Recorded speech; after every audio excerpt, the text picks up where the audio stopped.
on. Step number 2 will be to go to that jack switch and open the valve.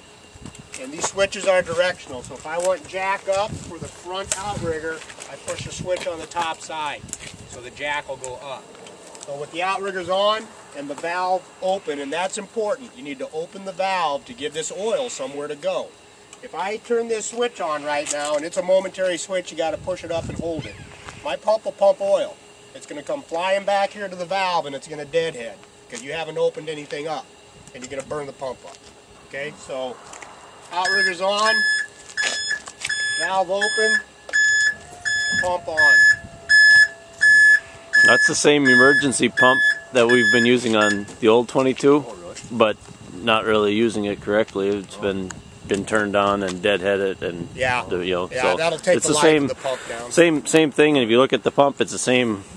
Everybody's using the same. Looks pump the same deal. It's just we've always turned it on and then opened the valve, and he's showing that you should open the valve so you give the fluid a place to go. They're pretty good pumps. The only problem we ever had with that pump was they put a crappy solenoid on it, and they would turn on all by themselves while you're driving the truck down the road.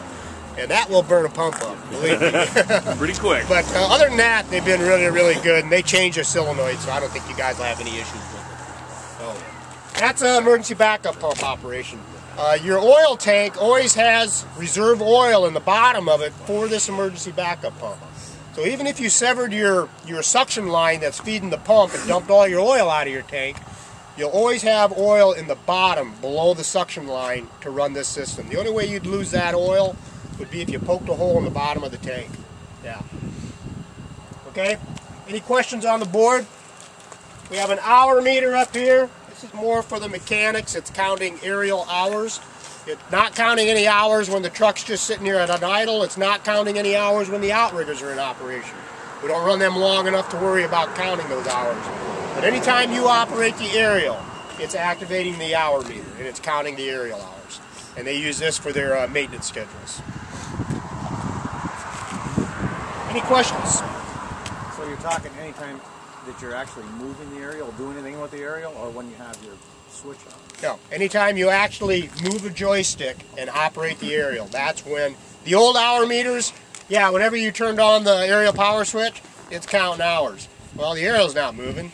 Shit, 50 of those hours were at the factory when they just were putting the truck together, you know? So we only count the true aerial hours when it's operating. Questions? Okay, I'll start the truck.